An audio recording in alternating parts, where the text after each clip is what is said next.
আজ শেয়ার করছি একটা রাইসের আইটেম। সবসময় কিন্তু ডাল ভাত তরকারি না খেয়ে আমরা কিন্তু এরকম একটু মাঝে মধ্যে বানিয়ে খেতে পারি, তাতে মুখের স্বাদেরও অনেক বদল হয়। থাই পাইনাপেল রাইস, আনারস দিয়ে কিন্তু বিভিন্ন রকম রেসিপি হয়। চলুন তাহলে আজকে দেখে নিই কি করে রাইসটা বানানো। এখানে 100 গ্রাম মতো বাসমতি রাইস ভালো করে ধুয়ে ভিজিয়ে রেখেছিলাম হাফ এন আওয়ার। অল্প একটু নুন দিয়ে দিলাম, 1 চামচ হোয়াইট অয়েল দিয়ে দিলাম। ভাতটা কিরকম হলো এবার দেখে নিচ্ছি। ভাতটা কিন্তু 80% মতো কুক হয়ে গেছে, 20% পরে কুক হবে। গ্যাসের ফ্লেমটাকে বন্ধ করে দিয়ে মাঠটাকে ঝরিয়ে নিচ্ছি।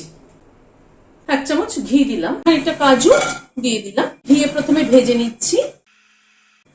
যেটুকু ঘি আছে তার মধ্যে খানিকটা পনির কিউব করে নিয়েছি, অল্প একটু নুন দিয়ে দিলাম, লাল করে ভেজে নিলাম। পনিরটাও তুলে নিচ্ছি। কড়াইতে হোয়াইট অয়েল দিচ্ছি। এখানে দুটো পেঁয়াজ কেটে নিয়েছি, ভেজে নেব। বেরেস্তা ভাজার সময় কিন্তু গ্যাসের ফ্লেমটাকে হাই করে দিয়ে প্রথমে ভাজতে হয়। খুব বেশি লাল করতে নেই, তাহলে কিন্তু পুড়ে যাবে, আর পেঁয়াজ পুড়ে গেলে কিন্তু পেঁয়াজ তেতো হয়ে যায়। পেঁয়াজটা তুলে নিচ্ছি।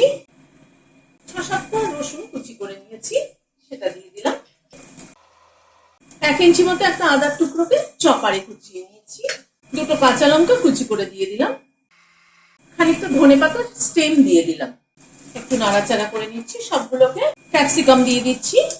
গ্রিন ক্যাপসিকাম দিলাম, রেড ক্যাপসিকাম দিলাম। যদি আপনাদের কাছে ইয়েলো ক্যাপসিকাম অ্যাভেলেবেল থাকে তাহলে সেটাও দিয়ে দেবেন।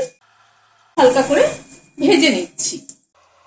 লেমন গ্রাস দিয়ে দিলাম খানিকটা। যেহেতু এটা থাই পাইনাপেল রাইস, সেজন্য কিন্তু লেমন গ্রাসটা কিন্তু জরুরি। যদি লেবু পাতা পান, লেবু পাতাও ছিঁড়ে দিয়ে দেবেন, খুব সুন্দর ফ্লেভার হয়। হলুদ দিয়ে দিলাম, ধনের গুঁড়ো দিয়ে দিলাম 1/2 চামচ মতো, সাম্বার মশলা দিলাম 1 চামচ। হালকা করে নাড়াচাড়া করে নিচ্ছি। পাইনাপেল খানিকটা টুকরো করে নিয়েছি, দিয়ে দিলাম। নাড়াচাড়া করে নিচ্ছি। নুন দিয়ে দিলাম, চিনি দিয়ে দিলাম 1/2 চামচ। এবার রাইসটাকে অ্যাড করে দিচ্ছি। খানিকটা পাইনাপেল জুস দিয়ে দিলাম, নাড়াচাড়া করে নিচ্ছি। রাইসটা কিন্তু 80% মতো কুক করেছিলাম, বাকি 20% কিন্তু এখানে কুক হয়ে যাবে। মিনিট 3-4 মতো নাড়াচাড়া করে নিলাম। এবার পেঁয়াজ যেটা ভেজে রেখেছিলাম সেটা দিয়ে দিলাম, পনির দিয়ে দিলাম, কাজুও দিয়ে দিলাম। লাস্টে খানিকটা ধনেপাতা কুচি ছড়িয়ে দিলাম।